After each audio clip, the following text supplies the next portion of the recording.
spojite me, kažu šta vam treba, to i to. Oni nazovu i pitaju tamo umjesto da mene spoje. I ovaj majmun mi javi, kaže nije vam još stigla kartica. Kažem dajte mi direktan broj da ja njih pitam. Kako to nije stigla kartica, istekla u avgustu. Dobro. I zovem i niko se ne javlja. I zovem ponovo call centar, kaže pa vjerojatno imaju mnogo klijenata. I dobijem ja na kraju ženu. Ja njoj kažem, ok, šta ćemo mi sad da uradimo, ja u subotu putujem, meni treba moja kartica.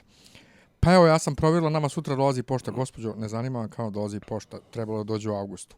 Zašto ne nazovete AXA osiguranje i pitate? Pa možda ja nisam dobro pogledala, dajte ja pogledam čovjek, koje je prezime, ja kam Tanić. Ja, pa meni je kolega rekao Panić, ja kam, pa naravno, zašto ne slušate nikad što vam čovjek govori? Zvaću vas za 10 minuta. Te zajebanci oko prezimena da te ne počne. Zvaću vas za 10 minuta i naravno pola sata poslije sam je tek dobio kartica, je stigla. Mene jutros napuši me lik, jutros prvo probud me neđe oko 8, pola 9, nemam pojma. Kao, dobar dan, ali Nemanja jeste? Jel vi koristite kao, zovem komercijalne banke, ili kao za e-banking? Kao imamo novu, kao da vam pošaljem aktivacioni kod, rekao, jel to rekao ja rekao koristim mobilnu, rekao aplikaciju, rekao za mobilni ili za desktop. Kao, pa naravno da je za mobilni, vi koristite za mobilni, ono fazon kao jest debil, znaš, ono, a ja ono kad kažu e-banking, ja uglavnom pomislim na komp, ono, znaš, mislim, pošto imam s drugo... Ne, zato što se mobilni banking zove M-banking, svugdje. Pa, na primjer, i kao, ja imam ono kao za e-banking, imam onaj kao USB čip, onaj, što mi radi van BiH, za BiH račun, a za ovo imam, znaš, kao mobilni, kao, kao, jest, znaš, ono fazon kao, ala, si retard, znaš. Ne, pričat ćemo o tome, mislim. Hajde, puštaj. Hajde, krećemo.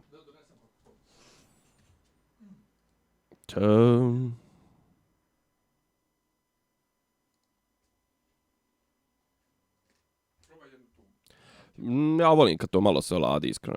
Ladnula malo. Jel? Boga mi je vrelo. Pa nije vrelo. Dobro. Jo, tebe ovo više vuče napitu slanu, evo. A pita je, da. Što se slatke mantije? Jo. Uve. Ko burek, brat. Super. Ja sam mislio da ti slatkiše praviš. Ma kakve slatkiše? Ne, ja mantija, pomislim na one... No, ja znam samo ove, i to meso, zakon. Dobro. Pazarske, brate, i imaju meso ko nas u pitama. Može, ajde? Pa ne može sve, aj može, ali ja pričam prvi puta. Otvori u svakom slučaju, ajde. Čekaj, ajde. Hoćem da ja još jedno. Nisam još ručao. Ja nisam ni dočkao. Neću. Ne sam ja sam napravio pitu s krompirom. Ništa, ja sam u žurbi bio mjesecima mi stoji zamrznuta pita s krompirom. Mara. Mara je proizvođač. Iz Univer Eksporta. Sinoć bio kod Saške, ona pravila... Mara iz Dervente. Znaš da umro Novo Balan, Marin? Ne znam. Onaj, muž jak. Pošto moji prešli na Janju i Momira bili, znaš. A, pa dobro. Nisu Maru volili nikad. A za Maru se krajem 80-ih pričalo da krade i djecu i da prodaje ove organe.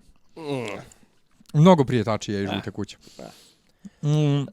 Da, na kraju sela Žuta kuća, to moram... Ti. To je omiljena pjesma na sjeveru Albanije. Fuj. To moram da ubacim za stand-up. Da te neko zakolje. Ma, boli me kurac. Ajde. Može.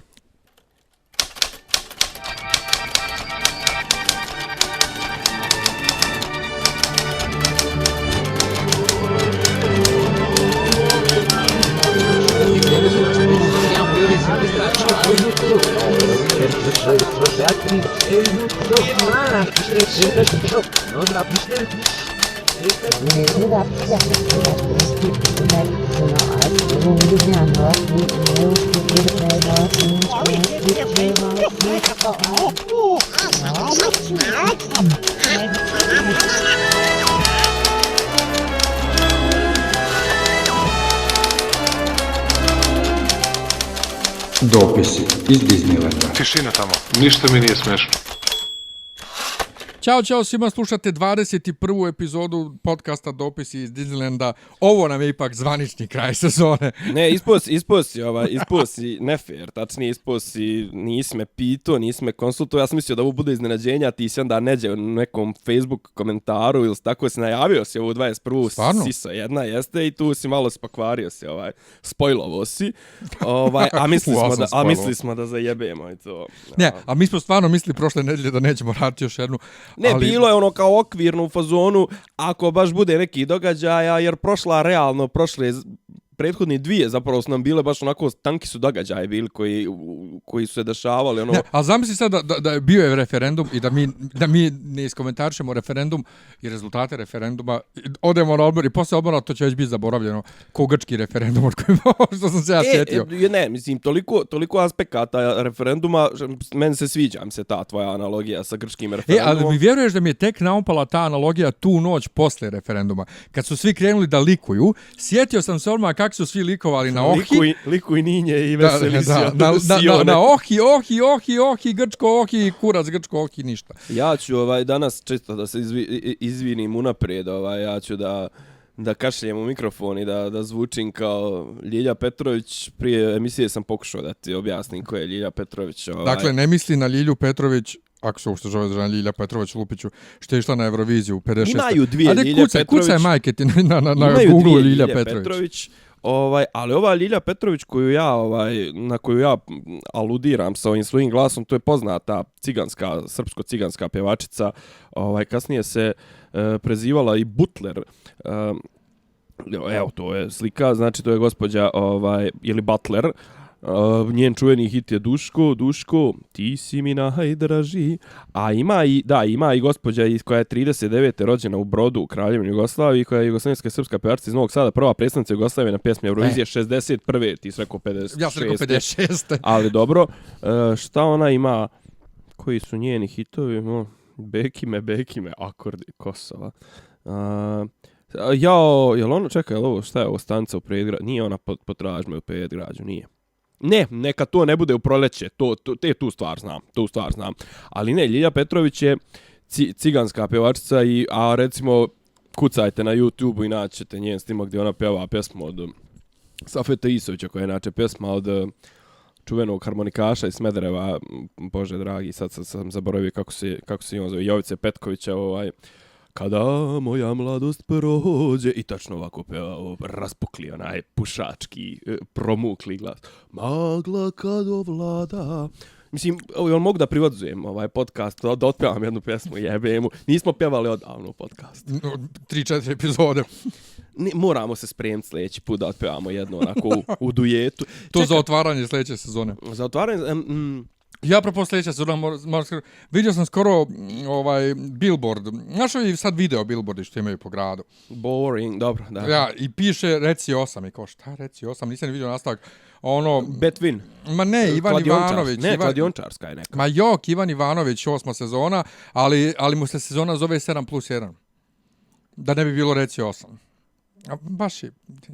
Jel da? Joj, meni njegovo to, kako da kažem, ja generalno nisam ljubitelj skriptovanog humora, jer skriptovani humor mora da bude mora da bude utegnut kao mašinica, mislim, od skriptovanog humora volim Conana, volim Stewarta, najviše volim ovog Colbera. I to znaš zašto ga volim? Baš zato što je čovjek, on je to pričao, ima neki mnogo dobar, kad je završio Colberov show, kako se zvao Colbert Report. Da, Colbert Report, Daily Report, kako se zvao? Ne, Colbert Report se zvao. Da.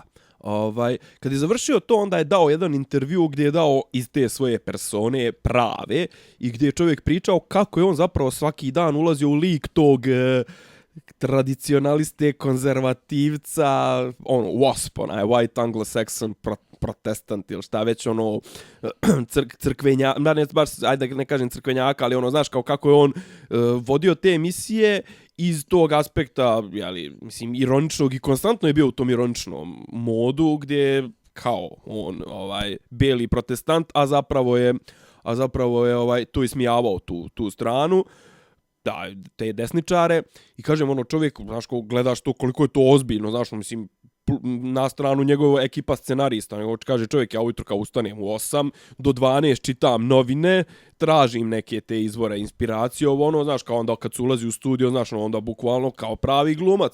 Kod nas je problem što, mislim, Ivan Ivanović je, kako da kažem, nit zna da improvizuje, a realno to kom piše Ršmović i ova ekipa, je li tako, Vuk Ršmović, sin od Blage, zove matori Ršm. Ljubivoje. Ljubivoje. Znaš, mislim, ima tu nekad oni u bodu, ali mislim, to, ne znam, to stajanje ispred slike mosta i ono kao s rukama u džepovima sad prosipanje, mislim, to Conan i ovi rade 30 godina, mislim. Jay Leno, mislim. A prije toga oni, kako zvao, Sullivan, onaj što su kod njega Beatlesi gostovali 60. Pa dobro, i Carson. Pa da. Tako da kažem, ja tog skriptovani humor, to mora da bude, znači, utegnuto kao, ono, znaš, kao atomski sat. Pa ne, za početak mora biti dobar humor. Za početak to da, i kažem, ako furaš već neku priču, znaš, recimo, ne znam, ja sam gledao ono, na Comedy Central idu dosta tih stand-up komičara i sad ono ima tačno vidiš kao 3 tira, znaš, kao vidiš one Amerikanci koji sabijaju, jebi ga. Mislim, da ne pričam ove koji su tipa ekskluzivci, kao što je bio Carlin za HBO ili ne znam, Robin Williams, Chris Rock, jel tako isto i on. I Chris Tucker radi isto. Na primjer, ili pa čak i Sarah Silverman i ne znam, Amy Schumer. Znači, to su ono mega zvezde, pa imaš kao ova takmičenja i one kao premium blend. To je kao neki drugi red. Imaš treći nivo, to su ovi u Mađarskoj. Jesi gledao neka te?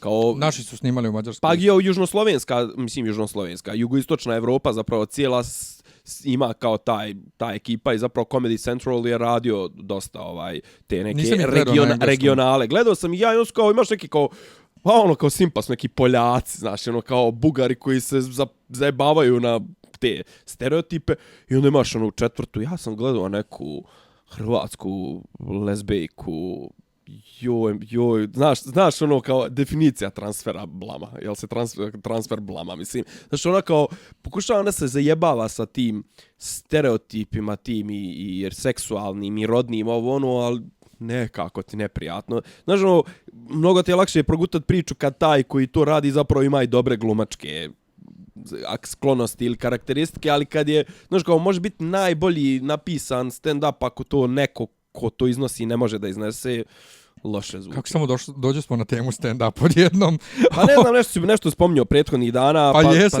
Pa ne, ali meni je stand-up. Bio si na stand-upu, ili tako? Pa jesam. Hoćeš malo da nam podijeliš? Nemanja Cvjetić. Pa pazi, Nemanja Cvjetić, čarobnjak iz Voza čuveni. Vas dvojica imate zajedničko što vas poznat i njega duše stvarno poznat neko je tužio. Njega je Đorđe David tužio zbog onog nekog izmišljenog intervjua koji je radio s njim za neki portal. Ulažem prigovor. Da li na dlanu ili šta već? Ulažem prigovor. Jači je Malagurski od ima više fanova na Facebooku. Pa vjerujem i da je uticajniji svakako. Ali pri tome taj intervju nije nigdje predstavljen kao da je stvarni intervju. Znači, vidilo se sve vrijeme da je zajebancio, ga je tužio. Izvini, on je njega tužio, vjerojatno civil, Bože, počeo sam jeti engleski, građanski ga je tužio. Parnično. Meni je Lola šiknuo krivičnu za ugrožavanje bezbednosti. I to lica koje vrši posao u vezi sa radnjama osoba koja radi poslove od javnog značaja. Nikad to nećeš prevazići. Pa to je, mislim, to me obilježilo me. Ja sam 3,5 godine života izgubio. Ja kome god pričam o podcastu i kažem sjedan sa mojim drugom iz gimnazije Nemanja Paleksić. Ako znaš ona trojica što su osuđeni u slučaju Malagurski, što smo kao prijatelji, on je jedan od njih. Meni je neki dan... Uvijek tako te predstavljam ja sam se neki dan sreo sa prijateljicom s kojom nisam bio 3-4 godine i baš mislim, zadnji naš susret je bio baš prije nego što će to da se desi. I sad i ono kao pita me kao šta ima u zadnjih nekoliko godina, pa rekao bio sam dobio robije. Kaže ona, nadam se uslovno, rekao uslovno, kao što? Pa rekao, znaš rekao što snima. Onaj Seronja, onaj Malagurski, onaj govnar, kao, rekao ne serkao da se smije, znaš, kao a otprilike, valjda, znaš, valjda ja se i družim s ljudima koji, mislim, zašto se ja kliknuo s tobom, zato što ti ja njega ne možemo da smislimo. Pa dobro, nisi kliknuo samo zbog zašto ga ne možemo da smislimo. Ali hoću da kažem koliko se poklapaju naši, mindset. Ti se znamo mnogo duže. Naravno. Sad, a mindset nam se dosta poklapa i sa Nemanjom Cvjetićem, čarobnjakom iz Voza. Dobro. Ali to je toliko stravično se poklapa, bismo pošto išli da kupimo neke pljeskavice, nešto. Niste kupovali mantije, pošto sad jedemo mantije. Imamo isti, pa nema gdje da se kupi ni u Beogradu, to možda kupiš smrznuto pa da pečeš.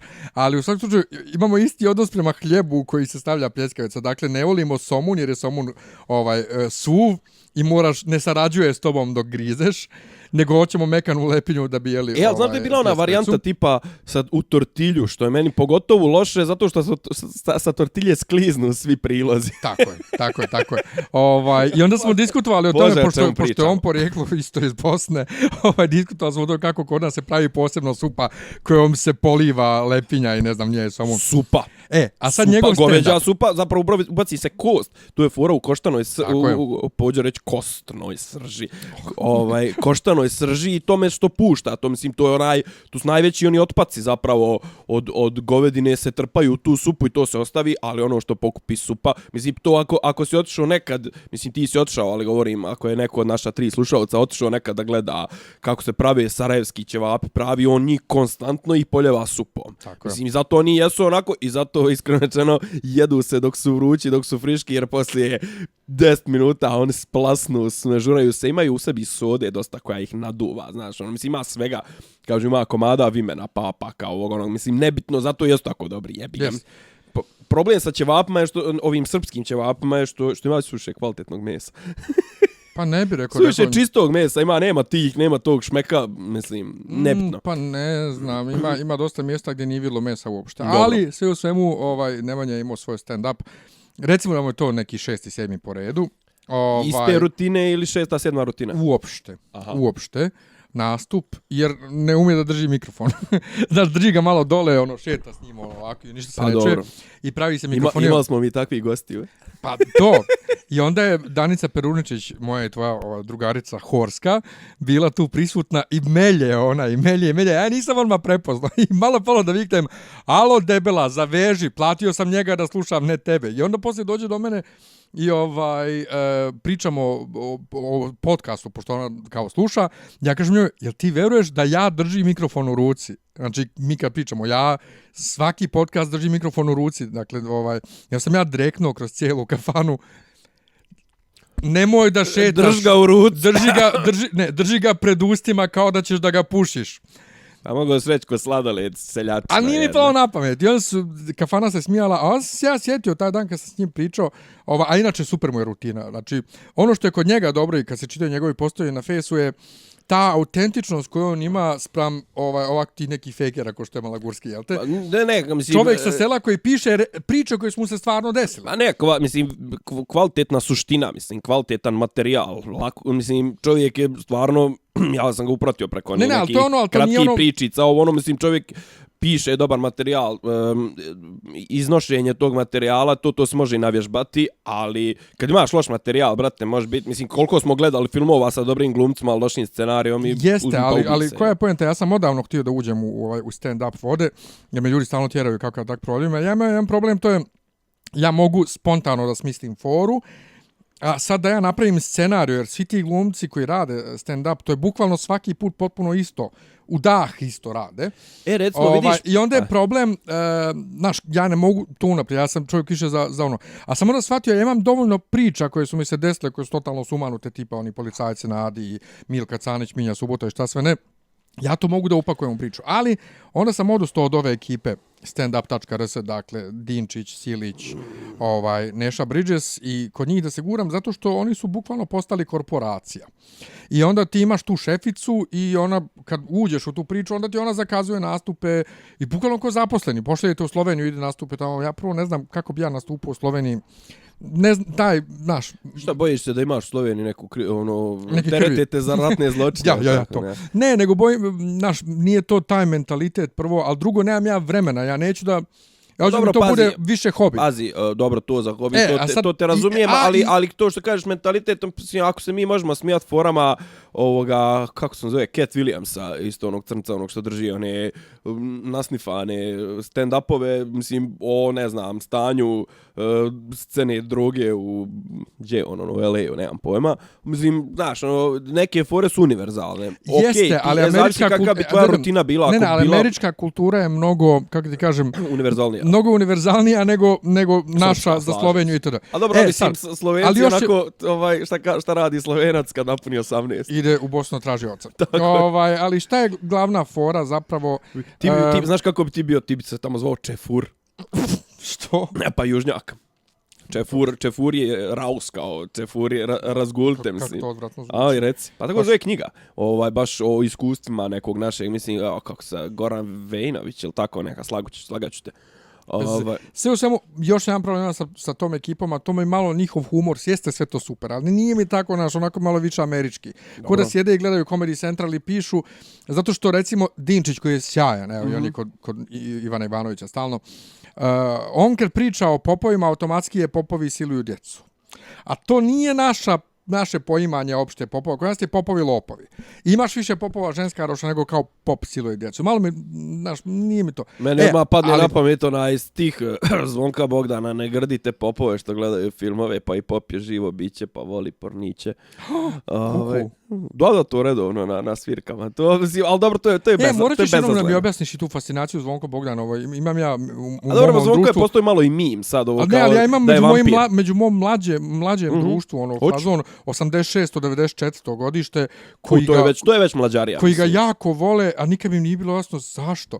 Sve u svemu, Nemanjin humor mi se dopao, Nemanjin način razmišljanja, ja sam mu predložio, ajde da sarađujemo, da napravimo zajedno a njega tjeraju već dugo da radi vlogove i tako to ja sam rekao za podcast, tako da postoji mogućnost da ćemo da radimo zajedno na podcastu, tipa da nam gostuje jednom mjesečno. Ali ja imam bolju formu za tebe, mislim bolju formu, imam... Pa nek to čak bude moja neka jedna od preporuka za ovu sedmicu. To je recimo čovjek na čim sam ja pričama, pa ne mogu da kažem odrastao, zato što je to ipak, mislim, te njegove forme sam otkrio tamo recimo 2005. 2006. kad su torrenti, možda čak i 7. 8. Kad su torrenti postali iole dostupni, dok još nije bilo YouTube-a u ovoj mjeri u kojoj ga imamo danas, a to je Henry Rollins. Henry Rollins je inače...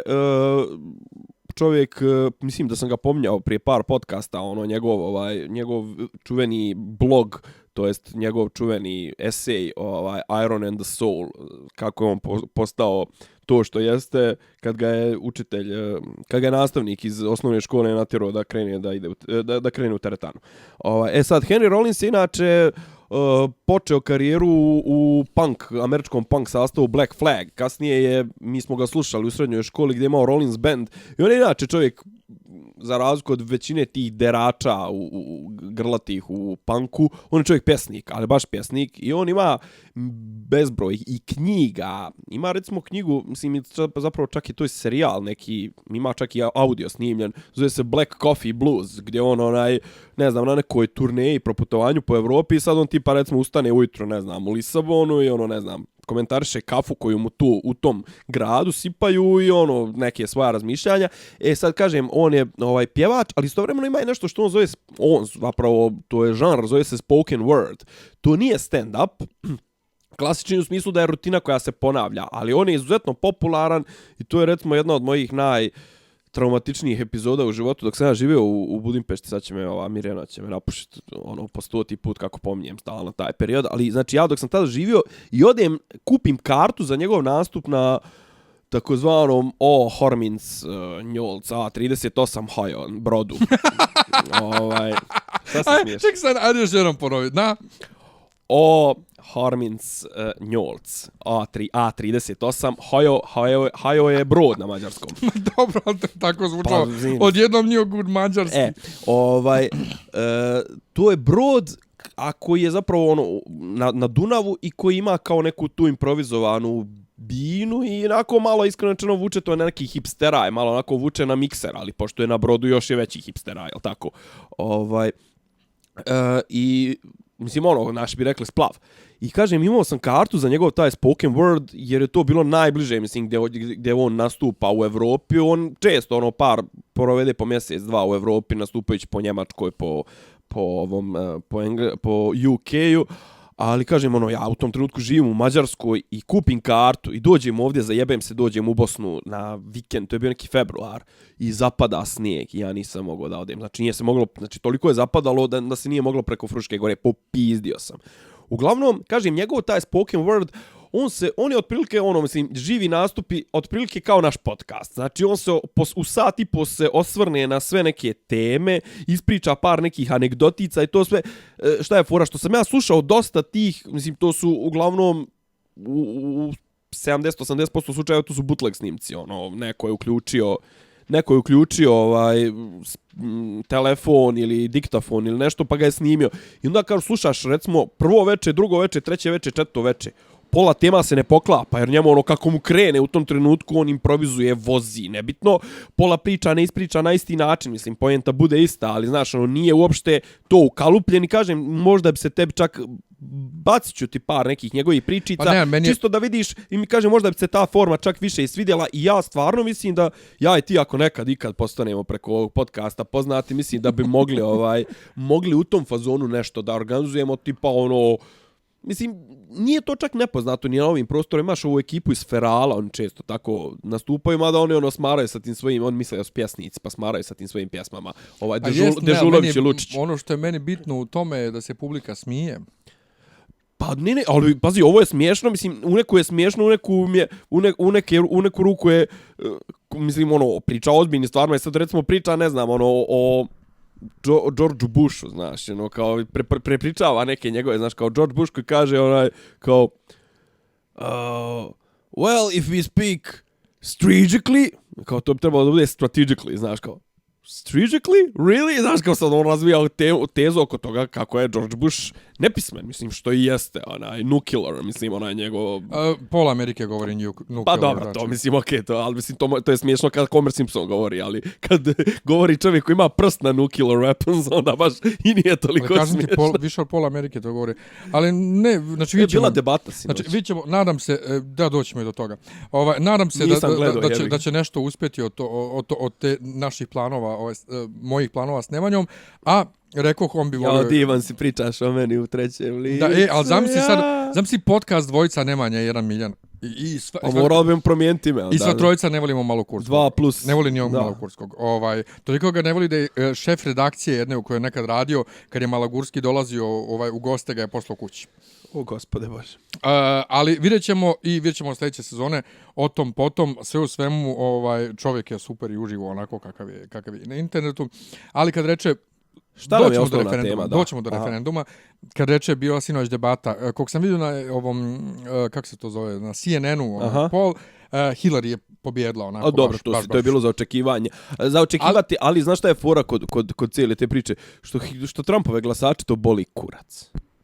To svakako, ali sljedeće. Mislim, rijetko ko se u Americi trenutno opredeljuje, mislim, znaš kako, nije to sad sukob dva intelektualna titana, pa ne znam, gledaš debatu Foucault protiv Chomskog, pa sad kao ti, wow, evo ovaj ispo pametniji, mislim, zna se zbog čega Trumpovi glasači glasaju za Trumpa, ti možeš njemu odraditi onaj fact checking i ustanoviti da je on u 100% svojih izjava lupio glupost, slago ili... Njih to i dalje neće zanimati. Apsolutno, jer on je tipa, on ti sjećaš se, mislim ti ne gledaš South Park, ali bilo je prije jedno 7-8 sezona, bilo je kao kad, stvarno čak nije možda ni prije 7-8, nebitno, dolaze kao neki vanzemaljci i kreću u South Park u Colorado i kreću da rade poslove za koje ovi neće da čuju, znaš, i onda kao malo po malo, mislim, vanzemaljci rade za šnjelo, znaš. I onda kao skupe se ovi u town hallu i samo viču they took our jobs. Sad kao otprilike Trump konstantno to viče fucking, ne znam, beaners, Meksikanci, Sirijci, emigranti, they took our jobs. Mislim, i sagrat ćemo zid, i naravno to je najveseli Amer koji ispuca cijeli arsenal za 4. jula i za dan nezavisnosti koji zapali pola kvarta. Brate, on se loži na tom, mislim, jebe s njemu. A druga stvar, Hillary je toliko antipatična da jednostavno ona da sad besjedi kao vladika Rade, ona neće privući nikoga ko već do sad nije za nju. Mislim, jednostavno ona žena antipatična i ovo je fascinantno je da, znači, u Americi zemlja 315 miliona ljudi ti dobiješ dva takva kandidata. A sad, koja je fora, zašto ja hoću o tome da pričam? Za vikend se digla prašina, glumci iz Will i Grace se okupili i okačili sliku na internet gde su sve četvoro zagrljeni, kao ha, hu, i odjednom kače slike sa seta serije. Tipa Eric McCormack koji glumi ovog Vila sa cvikama i drži neki scenarij u ruci i kaže jebote, ja sam nekad ovo mogu bez cvika. I sve četvoro su okačili po sliku sa seta i kao šta, koji kurac. I onda se juče u toku dana pojavi video koji onako muzika za akcione filmove idu titlovi, znaš, kao Extraordinary Team will assemble. Ne, superheroes, kao za superherojski film, orkestar. I u svakoj rečenici jedna reč je crveno obojena i onda zapravo kad vidiš, kad čitaš te crvene reči piše Will and Grace is back. I juče cijeli internet poludio, vraća se Will i Grace, ekstra. I noćas objave video, to je 10-minutna scena koja je zapravo podrška Hillary. Znači, fantastično urađena scena. Znači, ono gdje bilo ko pokuša posle 10 i više godina da se vrati serijom, tipa do CX, da se ugleda. Humor je tu, oni i dalje izgledaju maltene isto, jedino što ova Karen Megan Mullally dosta smršala, ima manje sise nego tada. Ali ovo troje su dobro našminkani i humor štima i sve štima, ali sve ono bezobrazno pušovanje Hillary. Tongue in cheek. Ne tongue in cheek, direktno. Kao bezobrazan humor. Misliš prst u oko za Hillary, šta kao? Da, znači radi se o tome da oni sede na početku, Will i Grace sede za stolom i on kaže, ja kako je ovo grozno, on kaže, jes, znam. On kaže, ne mogu da vjerujem da kod nas da je Donald Trump kao kandidat za predsjednika. A ona kaže, a ja sam mislila nešto drugo. U 50 Shades of Grey glumac je imao dublera za guzicu.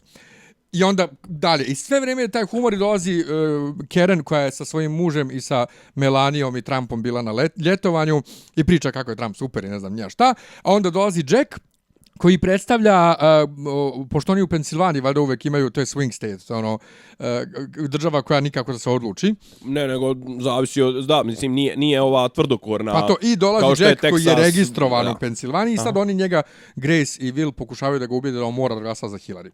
A pritome u scenografiju su bacili, negde stoji sa strane plava torba ženska sa onim znakom H i crvena strelica. Da, to je njeno Hillary znak. Da.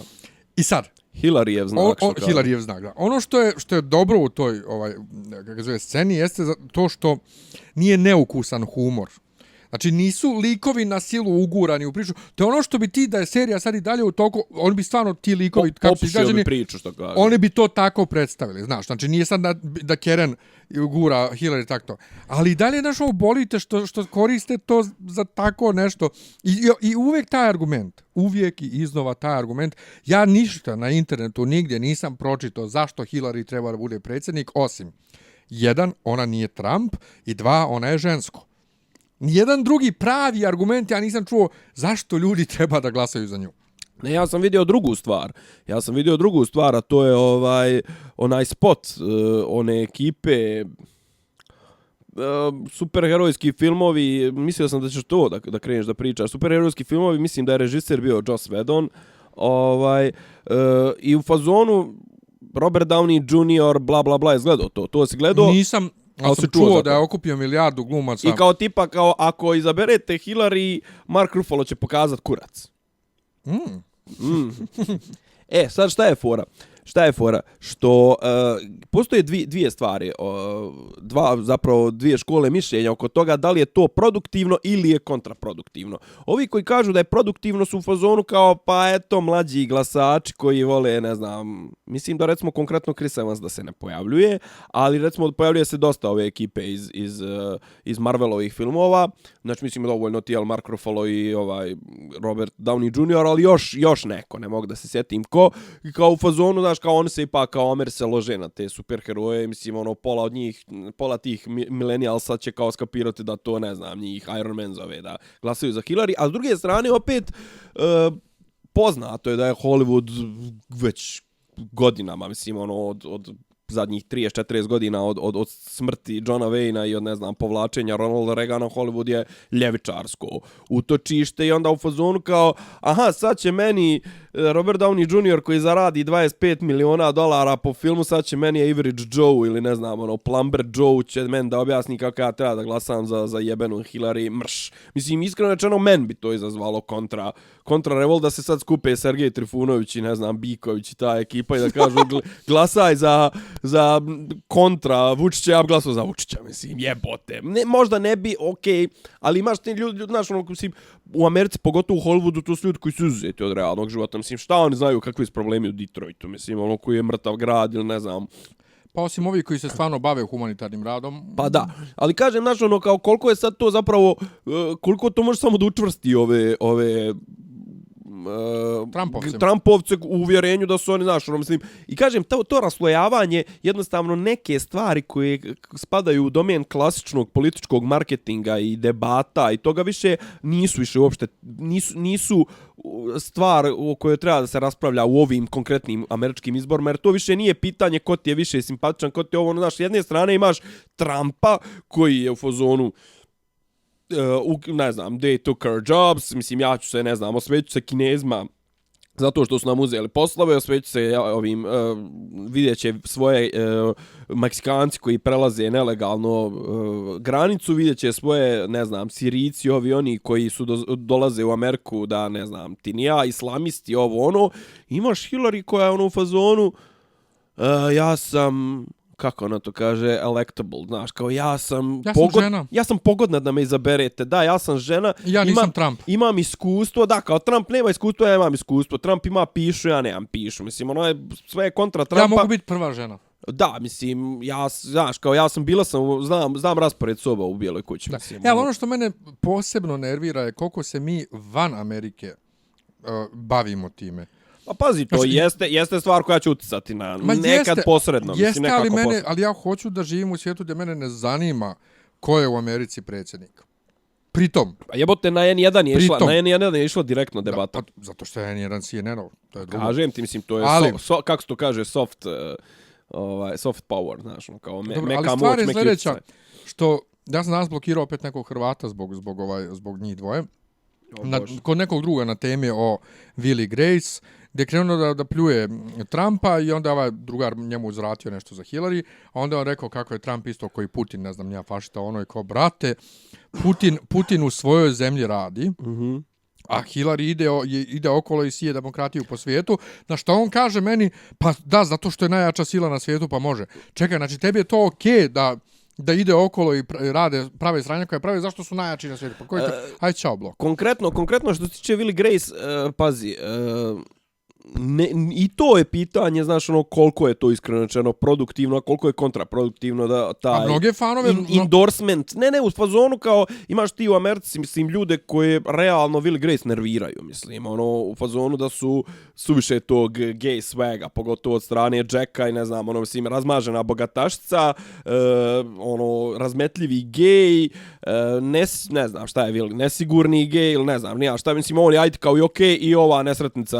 udavača, mislim, znaš, ono, to su neki stereotipi zapravo koje, ono, kažem te ovog average Joe-a, ljubitelja, ono, američkog fudbala i, mislim, ja sam ljubitelj američkog fudbala, ali nebitno, ali nisam Amerikanac, znaš, kao tog desničara, konzervativca koji je, ono, doomsday prepper i ne znam, ono, čovjek koji se loži na oružje, njega Will Grace nerviraju, zapravo, kažem, mislim, oni koji su već za Hillary, njima će to biti simpatično, ali kažem, ti neutralni glasovi, kažem, oko njih se bore, znaš, kažem, ti bori se Hillary kao u fazonu, što ti kažeš, eto, ja nisam Trump, mislim, ja i danas ne znam, ni ja ne znam zašto bi neko glasao za Hillary u fazonu, kao, ali ti znaš kao s njom šta će biti, Trump je nepredvidiv, da, ali sa Hillary znaš da će zagovnati odnose sa Rusijom, da će, ne znam, ni ja, a znaš, recimo, mislim, zanimljiv podatak, neki dan je prošao, što recimo meni se čini čak kao pucanj u sopstvenu nogu.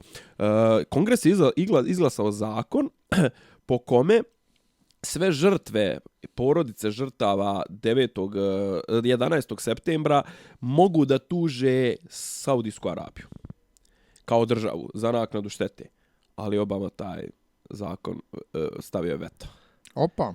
Sad može da se vrati u Kongres i da dvotrećinskom većinom u oba doma progura se taj zakon, ali kao Obama je rekao u fazonu, ali to nije u interesu američkog naroda, američke države. Šta nije u interesu? Da zagovnaš odnose sa Saudicima, a Saudici odmah rekao mi ćemo povući, ne znam, 750 milijardi dolara koliko imamo u američkim firmama. Rezervu, u bankarskom sistemu, koliko imamo u obveznicama američkim, koliko imamo uloženo u bankarski sistem, povućemo što bi odmah izazvalo kolaps, ono, znaš kao, I ti sad znaš otprilike sa Hillary ti znaš šta nas čeka. Čeka nas podrška Jevrejima, čeka nas podrška Saudicima, da, čeka nas pritiskanje Irana. Oni podržavaju jedne i druge, zaklete neprijatelje. Mislim, pazi, oni Saudice ne podržavaju kako da kažem, iz srca, ali podržavaju njihovu lovu, mislim. Oni su dobri i prodaju im oružje, jel, naravno. Mislim, ne znam koliko pratiš, ali recimo kažu da je trenutno kao možda najveći ratni zločini trenutno u svijetu. Znaš gdje se dešavaju? U Saudijskoj Arabiji, ja? Ne, ratni zločini. A, ratni zločini? Da. U Jemenu, gdje Saudici bombarduju već mjesecima, ali o tome se uopšte ne priča. Ovo što su tamo Hutiti, mislim Huti, ali ne oni afrički Huti, nego baš Huti kao neki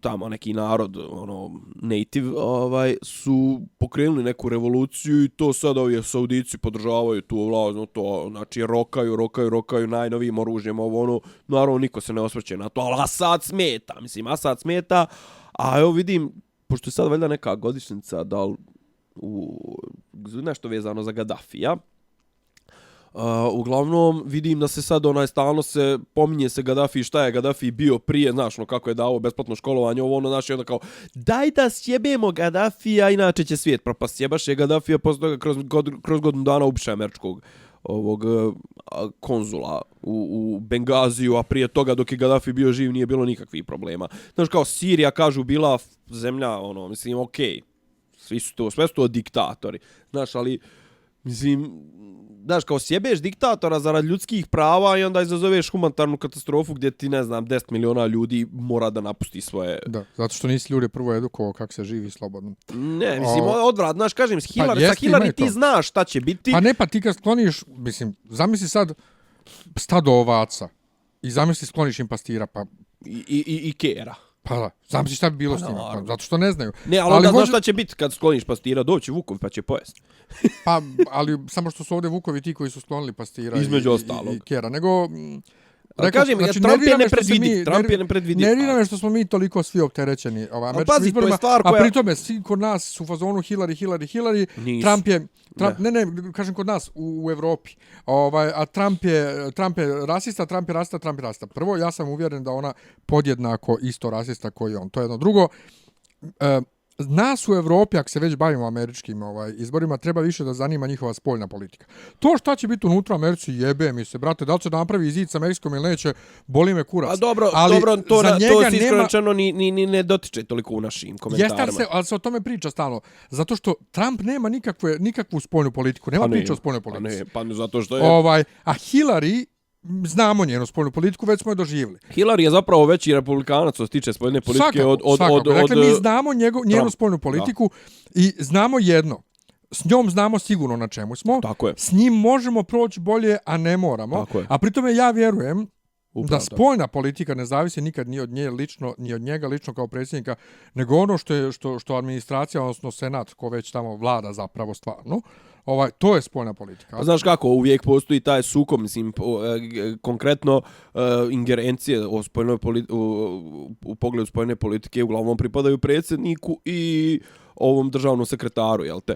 Ali ti bitnije stvari, znači, predsjednik može da vlada sa tim izvršnim naređenjima, tim executive orders, ali bitnije stvari moraju da prođu kao bill, kao zakon, kroz kongres, a kongres je u zadnjih 10 godina, kongres je republikanski, znaš. Jeste sam što ja vjerujem u vladu u scijenci, otprilike. Znači, vjerujem da postoje određeni interesi multinacionalnih kompanija, banke, koji zapravo vladaju spoljnom politikom i da tu ne može predsjednik sa svojim executive orders ne može ništa. Pa eto kažem, ali eto recimo sad je stopirao taj zakon. Druga stvar, Obama je izgurao, kaj da kažem, da imao je par tih neki izgurao, ako ništa to otopljenje odnosa sa Kubom, otopljenje odnosa donekle, otopljenje odnosa taj nuklearni dogovor sa Iranom.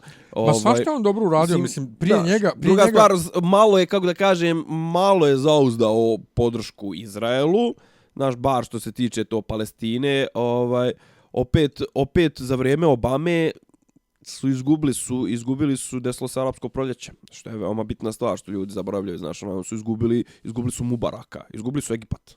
Izgubili su direktnu kontrolu nad Egiptom, koji je bio kontrateža Izraelu, tačnije imali su svog predstavnika u tom regionu Izrael, ali imali su i Egipat uz Tursku, naravno, dva najbitnija igrača na Bliskom istoku. Da ne pričamo o Saudici, to mislim, sa Saudicima će uvijek biti isti odnos dok curi nafta. Ja. Obama je jednu jako bitnu stvar uradio. Naime, do njega je u Ameriku bio zabranjen ulazak HIV pozitivnim ljudima. Znači, uopšte. I onda zato 25 godina nikakva međunarodna AIDS konferencija nije održana kod njih i onda on to malo olabavio da mogu ljudi da dođu u posjet. Pazi, u svakom slučaju, mislim, Obamu ćemo praviti od blata i mi, i Amerikanci, i Rusi, i ovo i ono. Šta hoću da kažem, ima neka internet anketa, ono kao kliktanje, nemam pojma, kao šta narod van SAD-a, mislim, okej, ne mora da znači da je reprezentativno, ali je zanimljivo, kao šta narod van SAD-a misli, za koga bi glasao da može da glasa u Americi. I reći ću ti da Trump nigdje tako dobro ne prolazi kao u Srba. 93% kliktača iz Srbije bi glasalo za Trumparu, tako da, a 90% recimo iz Kine, iz Rusije, mislim, znaš. Za Hillary bi glasali, u većini bi glasali Saudici, Ukrajinci. Jer Saudici vole ljudska prava. Da, Ukrajinci, tako, mislim, kažem, Hillary, znaš kako, Hillary je, ona je toliko okoštala, mislim, ona je toliko u tom establishmentu, znaš, ona se drži tako jednog zacrtanog puta, ona je samo nastavljač te neke tradicije demokratske stranke koja realno nema dovoljno muda, to je pokazala i na ovim primarizima, zato što nisu izabrali Sandersa, nema dovoljno muda da ode konačno u lijevo, jer lijevo u Americi mirše na socijalizam, što je stigma kod njih, to je bauk. A kažem, mislim, a ona konkretno, ona i ta njena familija, fondacija, to sve su isuviše bliski tim bankama, tim, znaš, ona nikad se neće odrediti oko toga. Iskreno, druga stvar, taj TTIP, taj Transatlantic Partnership, Trade Partnership. Je prvo podržala, pa poslije bila protiv njega. Pa on je na kraju propao, mislim, nije ona nikad bila protiv njega. Jes poslije. Ma ne može ona biti protiv njega, bre. SS-ko fol je bila poslije. Znala je da će propati. Propao je, Biden je rekao da je propao. To je problem s njom, što ona žena laže kako zine. Trump laže iz neznanja, ona laže svjesno. Ona laže kako zine, ona u jednoj publici priča jedno, drugoj publici drugo i sve tako. Naravno. I to je ono što mene ne dira što ne vidi, ali vratit ću se na početak. Nije, ona kaže, ona jaše na Grace koristila da bi ubijedila Jacka da glasa za Hillary. Ona može biti prva žena predsjednik, to može toliko toga da promijeni da Amerika bude ponovo tako velika i da ja kad sam bila djevojčica nisam mogla ni da sanjam o tome, na šta Keran dobacuje zašto su tvoji ljudi ubili Isusa. Čekaj, ko je tu Jevrej? Grace. Aha, da. I znaš bukvalno to meni djetinjasto, znaš, prva žena. Dobro. Kao da jebote, Kosovo i Republika Srpska su imali predsjednice već, koga boli kurac što Amerika još... Ne, ja kažem, znaš, kao kod Hillary je i dalje se vrtimo, znaš, kao narod u Hillary, mislim, narod, glasači, oni vide ne vide Hillary, znaš, neki ljudi u Hillary vide nastavak Obame, kao, znaš, neki ljudi u Hillary vide Billa, neki ljudi u Hillary vide ženu. Mislim, ali niko ne vidi nju zbog njenih stavova i to sve njeni stavovi su bljak. On nema stavove. Pa kaže, pa ima ona stavove u fazonu čvrsto, ovako, onako, mislim, kaže, ali to su ti stavovi, pa nema to su oni priču.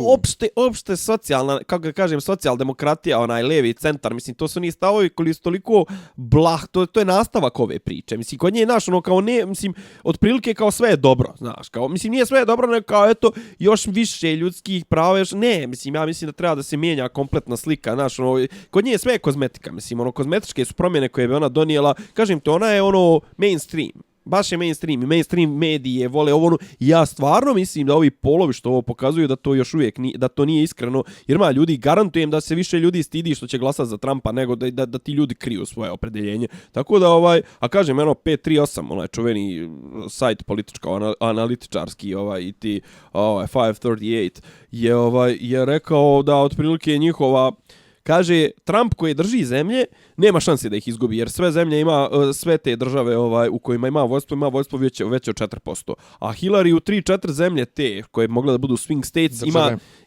države, ima vođstvo do 2,6%, što može da se okrene. Znači, ona može da izgubi te, i dalje kažu da je otprilike 270 treba tih elektorskih glasova.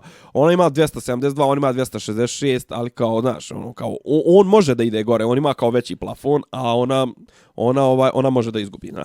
Tako da, ajde, dosta o tome. Eto, kažu, kao otprilike, čisto premosnicu, danas je Toma, tvoj omiljeni političar, juče je rekao, ajde Bakir da kaže šta je mislio pod time da će Dodik proći kao Gaddafi.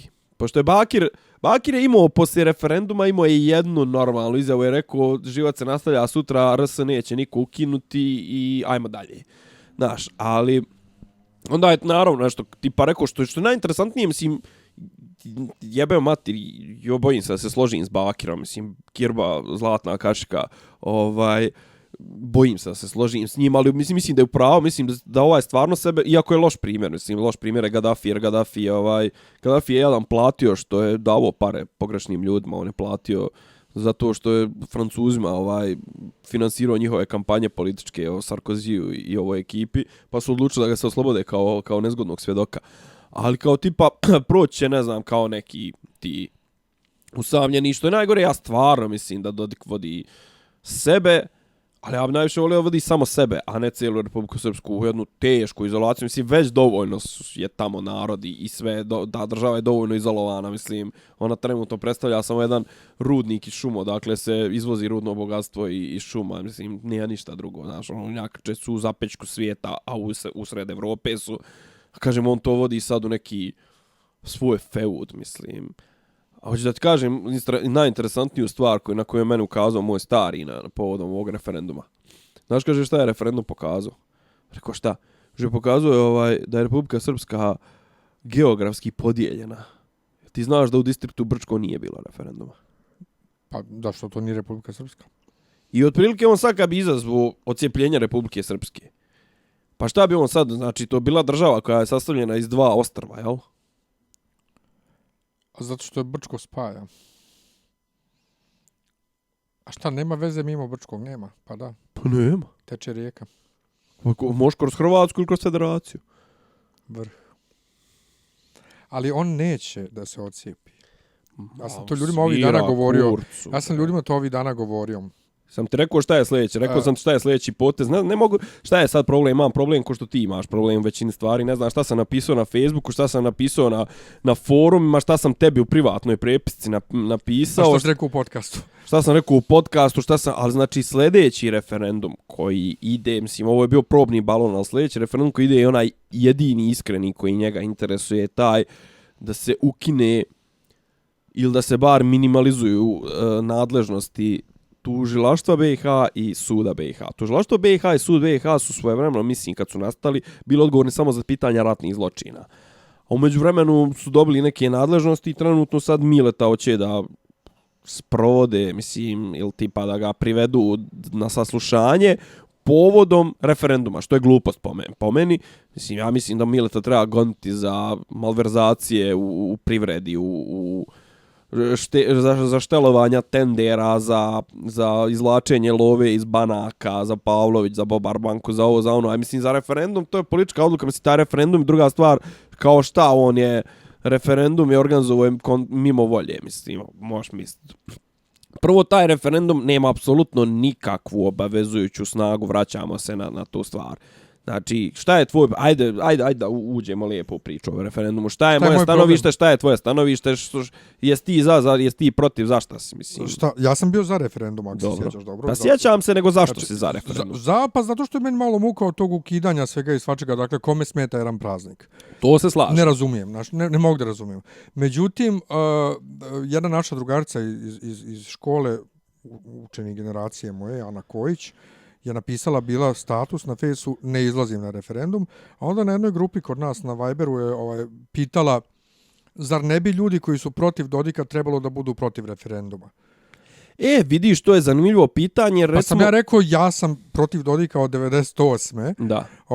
Ali sam za referendum, zato što, iako ja znam da referendum služi tome da se on zadrži još na vlasti i da se on učvrsti, ja sam i dalje za svako iskazivanje narodne volje o bilo čemu, pa i o tom prazniku koji meni pritom ne znači ništa, ali rekoh ti, muka mi od tog ukidanja, pričali smo prije par emisija o ovoj himni, ja i danas dan tu novu himnu Republike Srpske, ja to ne doživljavam kao himnu, to nije himna, to je pjesmica. Ne priznaje. To je pjesmica koju neko dijete debil napisalo. Nemoj im tako, znaš, ima par drugara naših koji možda ovo slušaju, a znaju se s tim čovjekom. Pa nek mu kažu slobodno, Tanić rekao.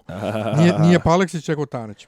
Ja se znam s čovjekom lično, pa ne mogu da kažem. A meni je, mislim, pjesmičuljak, iskreno rečeno, ne mogu tako teške kvalifikacije, inače ne dajem u svom... Mislim, ja kad kažem teške kvalifikacije, ja robijam zbog toga. Pa eto, ja još nisam, hvala Bogu. Hvala Bogu onom iz one prave himne. Da. Iz Bože Bogu pravde. Hvala Bogu pravde. Tako da to, ali ono što mene nervira je posebno reakcije raznih ljudi vezano za ovaj referendum. A to je recimo Aleksandar Lambros, Facebook starleta, istoričar umjetnosti, gej ateista, nacionalista koji živi u Francuskoj. Cionista, tako je. Koji je napisao kako je ovo pobjeda Republike Srpske, Republika Srpska u srcu i kako je ovim narod srpski u Bosni jasno rekao da neće Bosnu i kako Srbi neće Bosnu i treba se ujediniti sa Srbijom.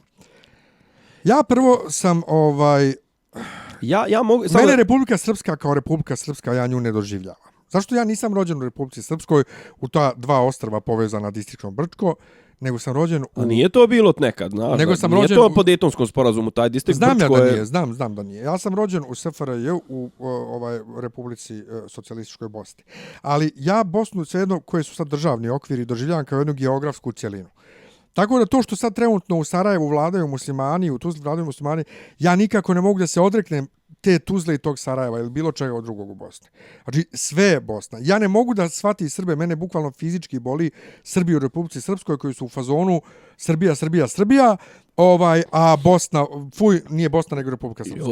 Ja to ne razumijem. Čekaj, stani, zauzdaj se jer si sad otišao, znaš u kakvu si širinu otišao, ovome ja i ti moramo posebno pričati. Znam da moramo, ali ono što mene nervira sad... Kako percipiramo Bosnu, mislim. Kod tih ljudi, kao što je Lambros, je sledeće, to ujedinjenje Republika Srpska, Srbija. Prvo, ja sam ubijeđen na osnovu svega mog iskustva do sadašnjeg života u Srbiji da bi ogroman procenat ljudi u Srbiji glasao protiv toga. Čega? Ujedinjenja sa Republikom Srpskom. Apsolutno. Znači, ogroman procenat ljudi u Srbiji bi glasao protiv ujedinjenja. Pa jebe, ali ne znam, znaš kako, ali imaš ti one stalno, one idiote, one... koji, ne znam, mislim, pričali smo o tome, zašto imaš veći broj grafita Mladić heroj na Novom Beogradu nego u Bijeljini? Zašto? Pa o tome ti pričam, mislim, zar to nije čudna pojava? Pa jeste, ali... Znaš, mislim, ali to su ti napaljenici, klinci. Ali idi malo dalje tamo, zapadno, ide malo dalje zapadno od ove, kako se zove, od Bijeljine, pa ćeš i tamo naići već... Niješ ti tamo naićeš prije južno dole prema Romaniji.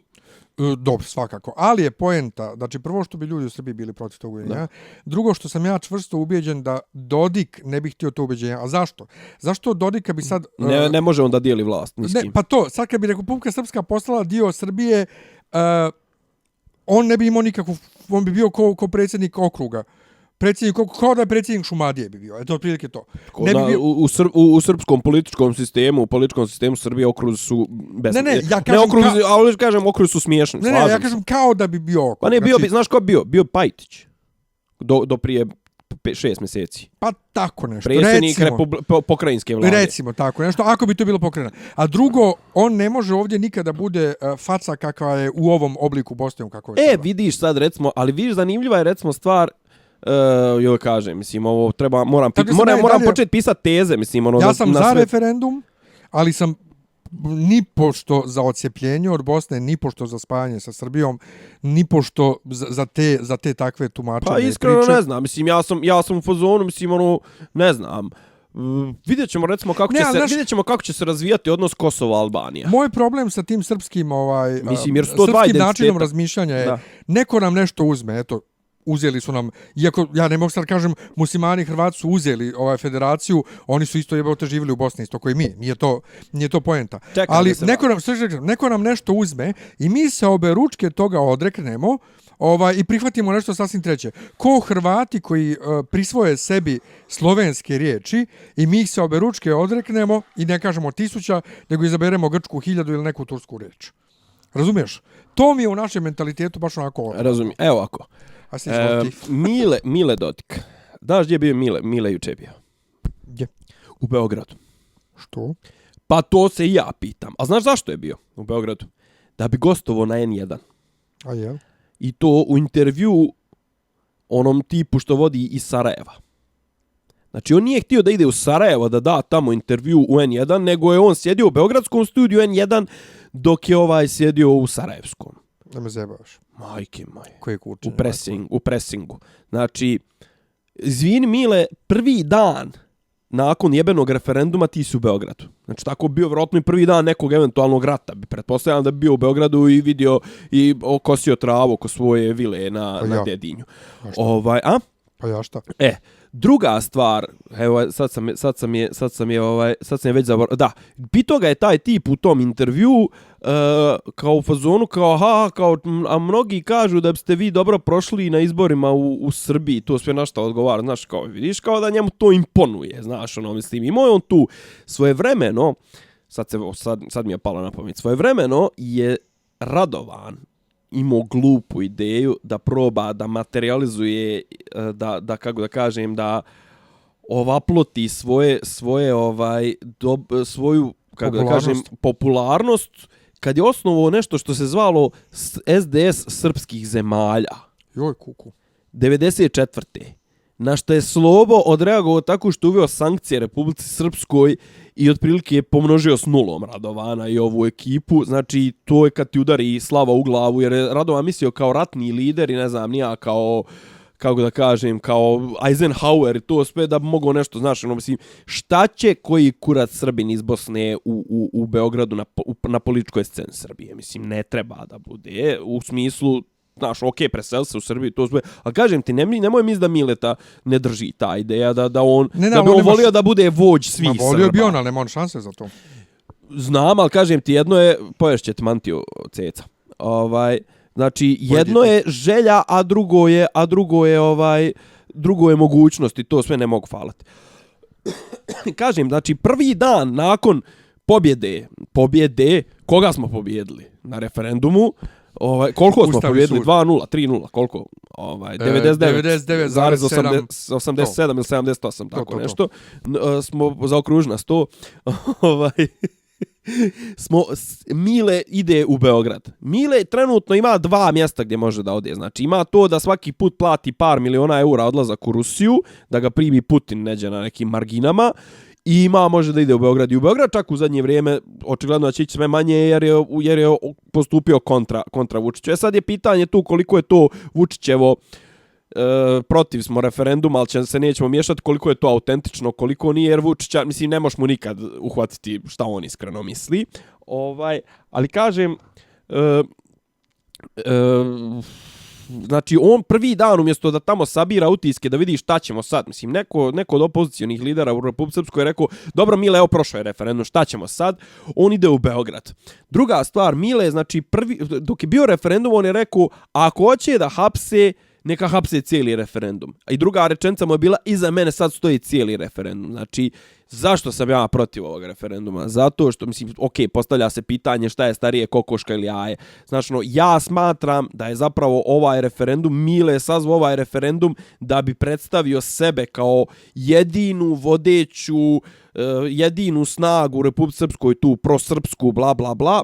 Ja se nadam se da će me narod RS demantovati Bože dragi, sad sljedeći vikend, tako što će glasati na lokalnim izborima kontra Dodika. Da će pokazati da je izašao na referendum iz jednih razloga, a da će na izborima glasati kontra Dodika, nebitno za koga, samo ne za njega. Jer, kažem, on predstavlja ovaj referendum kao sopstvenu političku pobjedu i to je bio moj problem, jer ja sam znao da će na to da izađe. Sam znao prva rečenica njegova nakon referenduma će da bude eto mi, ja...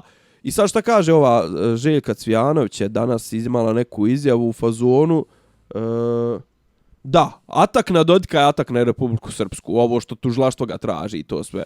Ne, nije. Druga stvar... Ko to još govori? Šta? Atak na mene, atak na Srbiju? Je Vučić? Pa naravno. Ili ima on taj... Ne, njegovi ovi posilni, Vulini ovi, govore atak na Vučića. Ne atakuju on na Vučića, nego atakuju na državu. Ali da, to je to.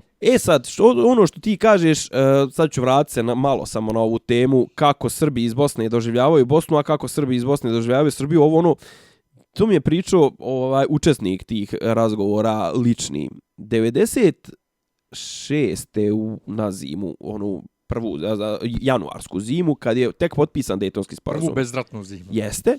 Kad je bilo ogromni egzodus Srba iz okoline Sarajeva, zato što su ti dijelovi pripali federaciji. Sjećaš se toga? Mhm.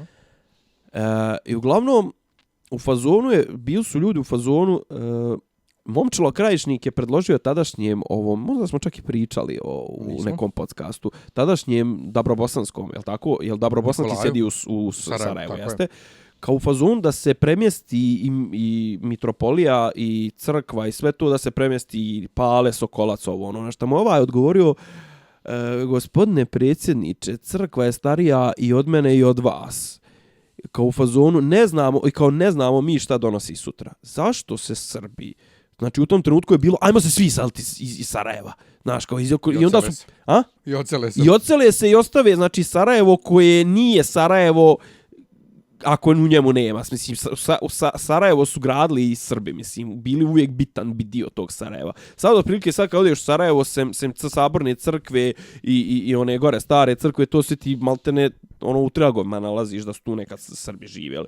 Znači, zašto se odricati toga? Mislim, Sarajevo je srpski grad. Nije većinski srpski grad kao što je Beograd, ali je bitan u srpskoj istoriji.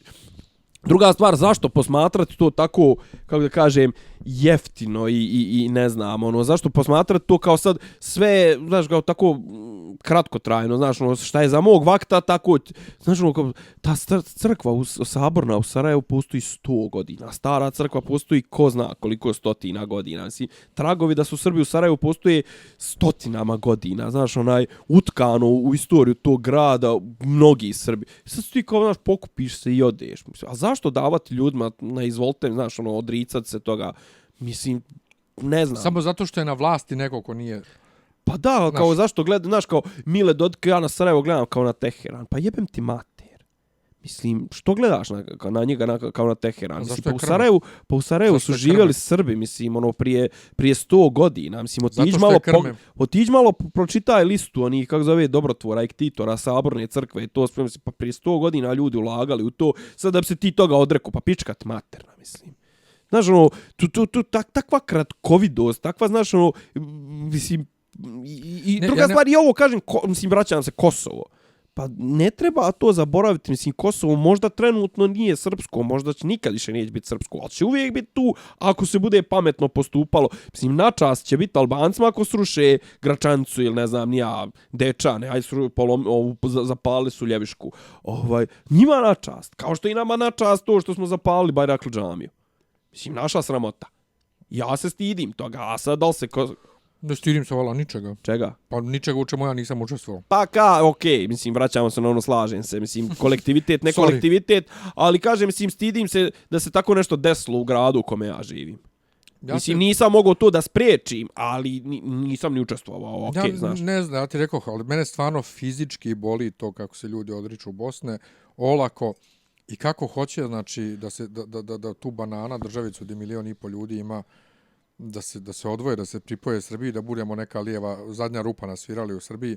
Zaruženi smo ni u Bosni ništa boljem položaju, ali nije to bitno. Jesmo, pitamo se, ima taj ključ, čovječe, Boži, gdje dobro ključ, ali nije ni to ko se šta pita bitno.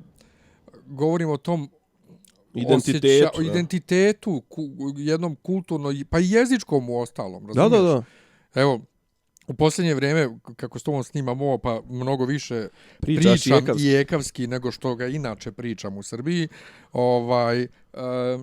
Zar nije to prelijepo? Svako malo s ljudima dolazim na tu temu, koliko je jezički drugačije Bosna u odnosu na nije, ali kažem, znaš šta je bosanski Srbi, čovječe, Bože, mislim, odreći se Šantića, odreći se Dučića, odreći se muzičara silni, pa ništa, ali to je problem. Nade Mamule. Ne, ali sve to, tu upravo i leži problem, što sve to Srbija baštini sebi. Tako je. I Andrića, ili što su nama u školi govorili Andrić, jer Andrić bi bio hrvatski inače. Znači Andrić i Dučić. Što sam ja Paleksić, nisam Paleksić. I Dučić i kako se zove, koga se još pomenu, Šantića. Sve to Srbija. Kočića, Tesla nije ni bosanski. Pa znam, da govorim kako Srbija voli sebi sve to da pripaja. Pa voli tipa naš ono kao ne smeta im kad im za odbojkašku reprezentaciju igraju žena iz Brčkog i žena iz djevojčica iz Trebinja, znaš. Pa da, to. Ali viš, odričemo se tih bosanskih stvari ko nenormalni, a pritome baštinimo dubrovačku književnost, ne damo, ona je srpska, razumiješ? A ovamo se odričemo svega toga u Bosni. To jest ljudi se odriču. Mene to boli. Ja kažem, zašto ti kažeš zašto Srbi ne prave neki formular negdje u Bijeljni.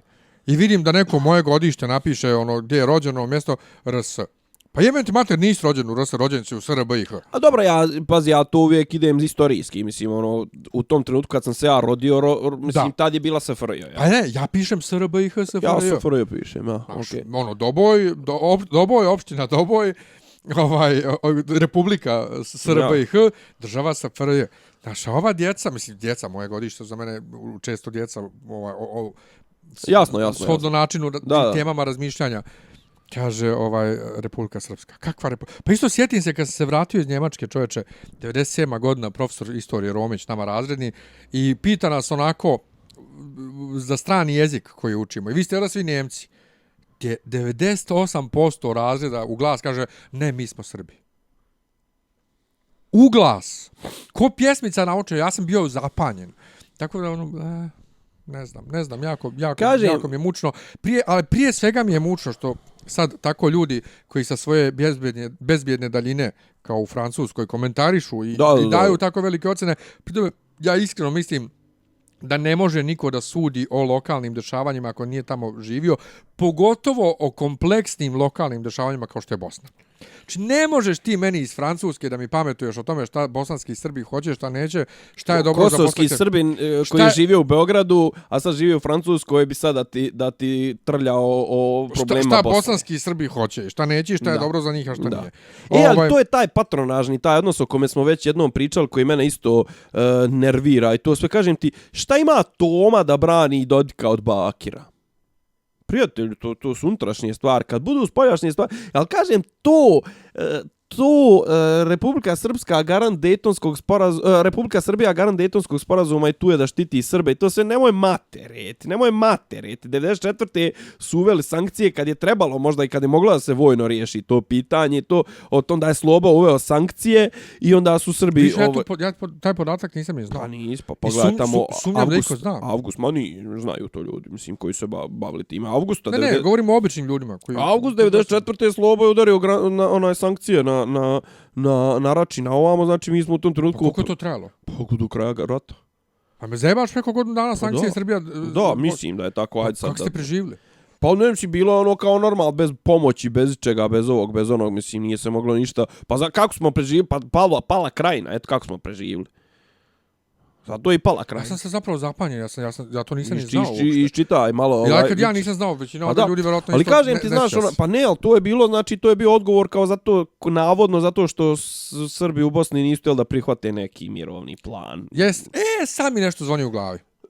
Ne mogu da se sjetim samo da li je Z4 ili je Vensovenov plan, ne mogu da se sjetim. Nebitno. Ali šta god odvratno. Nebitno, uglavnom odvratno je. I sad kažem ti, vraćam se na svoju staru tezu.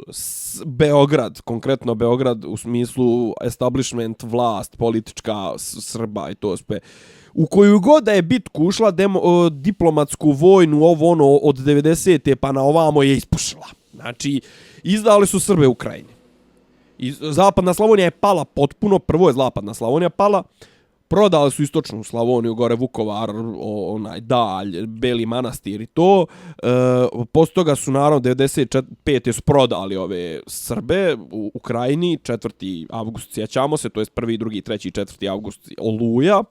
Onda poslije toga, mislim, uvijek se vrati na taj, kažu, neki pošteni će reći najsramnija epizoda srpska u ovim ratovima, to je kad nisu htjeli da puste ljude u Beograd, nego su ih preusmjeravali dalje da se ne bi kvarila slika u glavnom gradu, ne da bi dame dorčonske padale u depresiju, kako im dolaze ljudi na traktorima, poslije 10 dana na otvorenom, gdje su kisnuli i proveli na rači, ne znam, nija koliko dana.